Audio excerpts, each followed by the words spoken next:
Steel frame incredible heirs अध्याय 3 भाग 3. महाराष्ट्र माझा. महाराष्ट्राच्या पोटातच पश्चिम महाराष्ट्र, कोकण, खानदेश, मराठवाडा, विदर्भ अशी विविधता समावलेली आहे. प्रादेशिक विभागांना मिळालेल्या या नामांतच त्या त्या विभागाची वैशिष्ट्ये अंतर्भूत आहेत. या सर्व विभागांच्या विकासातील असमतोल हा नेहमीच कळीचा मुद्दा राहिला आहे. राज्यांतर्गत होणारा वेगळ्या विदर्भाची मागणी, अधूनमधून होणाऱ्या शेतकऱ्यांच्या आत्महत्या ह्या असमतोल विकासाच्या दुष्परिणामातून निष्पन्न झालेल्या समस्या फक्त एक भाग आहे. खरे तर या असमतोलास भौगोलिक, आर्थिक, राजकीय, सामाजिक तसेच बरेच आयाम आहेत. महाराष्ट्राच्या अर्थकारणात पश्चिम महाराष्ट्राला महत्त्वाचे स्थान आहे. विकसित झालेल्या सहकाराचे जाळे ही या भागाची खरी ताकद आहे. या आर्थिक ताकदीतून निर्माण झालेली राजकीय ताकद या प्रादेशिक विभागाला नेहमीच फलदायी ठरली आहे. सहकाराच्या विकसनातून निर्माण झालेले जोडधंदे या भागातील शेतकऱ्यांना एकूणच इथल्या अर्थकारणाला अडीअडचणींच्या काळात तारून नेणारे ठरले आहेत. त्याच्या नेमकी उलटी परिस्थिती विदर्भात आहे. सहकारी चळवळ विदर्भात मूळ धरू शकलेली नाही. परिणामी जोडधंद्याचे विकासही झालेले नाही. एक साधं उदाहरण पाहूया. सुरुवातीच्या काळात श्रीकर असिस्टंट कलेक्टर म्हणून कोल्हापुरात काम करत होता. तेव्हा राधानगरीतील एका गावाचं रोजचं दुधाचं संकलन 5,000 लिटर होताना त्यानं पाहिलं होतं. यवतमाळमध्ये रुजू झाल्यानंतर त्यानं पाहिलं की यवतमाळ जिल्हा दूध संघाचं रोजचं संकलन 5,000 लिटरच्या आसपास होतं. हा फरक त्याला प्रश्नात टाकू लागला आणि साहजिकच तो उत्तरे शोधण्यात गुंतला. ज्या यवतमाळमध्ये त्याची नियुक्ती झाली त्या जिल्ह्याचे प्रशासकीय ऑपरेशन त्यांनी सुरू केले. यवतमाळ जिल्ह्याचं क्षेत्रफळ आहे 13,50,000 हेक्टर. पैकी 9 लाख हेक्टर जमीन लागवडी योग्य आहे. एकूण क्षेत्रफळापैकी सरासरी 45,000 हेक्टर जमिनीवर रब्बीची पेरणी होते. अर्थातच तिथला शेतकरी प्रमुखतः अवलंबून आहे खरीप पिकांवरच. खरीपमध्येही मुख्य पीक कापूस. कापसाला सर्वात मोठा धक्का आहे मान्सून आणि मार्केटचा. मान्सूनने दगा दिला की कापूस वाया जातो. एवढं करूनही शेतकऱ्यांनी कापूस पिकवला तर तो मार्केटमध्ये अडचणीत येतो. कारण सध्या कापसाचे भाव आंतरराष्ट्रीय बाजारपेठेच्या बाजारभावावर ठरतात. त्यामुळे पूर्वी जो एका क्विंटलला 2,700 रुपये भाव मिळायचा त्या ठिकाणी आता तो क्विंटलला 2,000च्या आसपासही मिळत नाही. उत्पादन खर्च दिवसेंदिवस वाढतोय आणि पिकवलेल्या कापसाला भावही मिळत नाही असे दाहक वास्तव विदर्भाचे वर्तमान आहे. सहकाराचे जाळे नाहीत. औद्योगिक वसाहतींचा विस्तार नाही किंवा पुणे, नाशिक, नगर, कोल्हापूर येथे जागतिकीकरणाने आणलेल्या सॉफ्टवेअरसारख्या धनसंधीही नाहीत.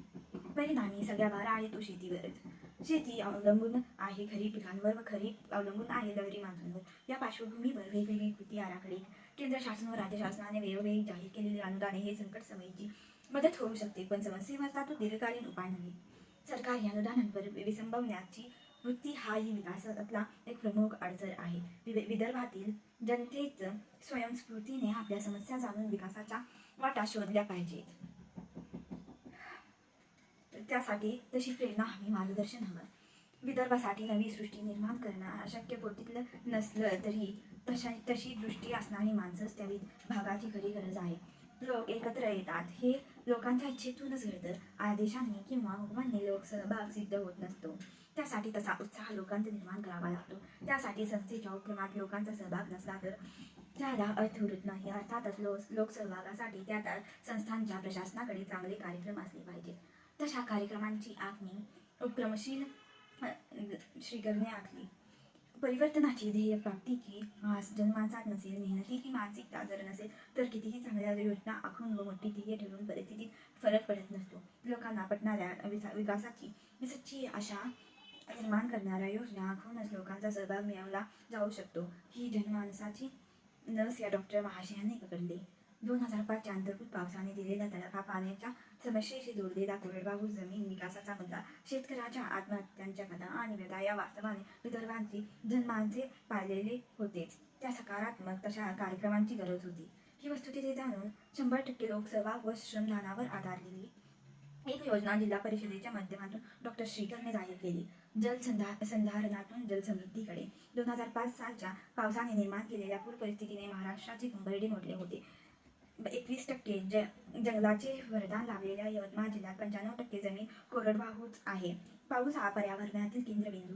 एक तर पाऊस दगा देतो किंवा अतिवृष्टीचा तडाखा देतो. असाच नेहमीचा अनुभव विदर्भाच्या नशिबी ठरलेला. पडणाऱ्या पावसाचं पाणी अडवणं, त्या पाण्याचं जमिनीत झिरपवणं, या दृष्टीनं प्रबोधन होणं व त्या दिशेने प्रत्यक्ष मेहनत घेणं ही फक्त विदर्भाची किंवा महाराष्ट्राची नव्हे तर देशाची एक गरज बनली आहे. देशात जलसिंचनासाठी असलेल्या एकूण क्षेत्रफळांपैकी 50% भूजलावर अवलंबून आहे. जमिनीखाली सुमारे 100 ते 200 मीटर खोलीपर्यंत पुनर्भरण योग्य प्रकारे करणे गरजेचे आहे. एका वर्षात पडणारा सरासरी पाऊस शास्त्रीय आधारे अडवल्यास तर हे पाणी 2.5 वर्षे पुरेल एवढ्या क्षमतेचे असते. भूगर्भातच पाणी सुरक्षितरित्या साठवता येते हे लोकांना समजावणे गरजेचे आहे. मौसिनराम, चेरापुंजी ही मेघालय राज्यातील देशात सर्वाधिक पाऊस पडणारी ठिकाणे आहेत. पण उन्हाळ्यात इतर पिण्याच्या पाण्याची टंचाई असते.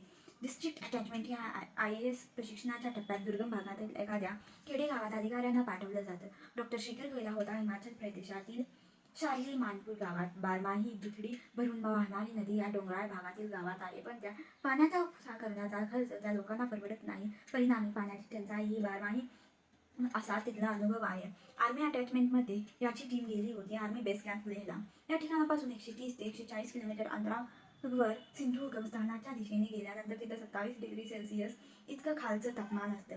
सियाचीनला तर -54 अशी गोठवणारी थंडी असते. ज्या ठिकाणी यांचा मुक्काम होता तिथे सिंधू नदी गोठलेलीच दिसली. श्रीकर आणि प्रशांत लोखंडे IAS यांच्या रूममधील गरम पाण्याची बादली सकाळी उठून पाहता जी गोठली होती ती 2 दिवस उन्हात ठेवूनही डोळ्याचं नाव घेत नव्हती. प्रशांतने त्याचा फोटो टिपून आपल्या संग्रही ठेवलाय. पाण्याभोवती फिरणारे असे अनेक प्रश्न भारतभर वेगवेगळ्या स्वरूपात आहेत. यवतमाळ जिल्ह्यात पावसाचे मुबलक प्रमाण असूनही केवळ जलसंधारणाअभावी जवळजवळ बऱ्याच भागात उन्हाळ्यात पाण्याचे दुर्भिक्ष जाणवते.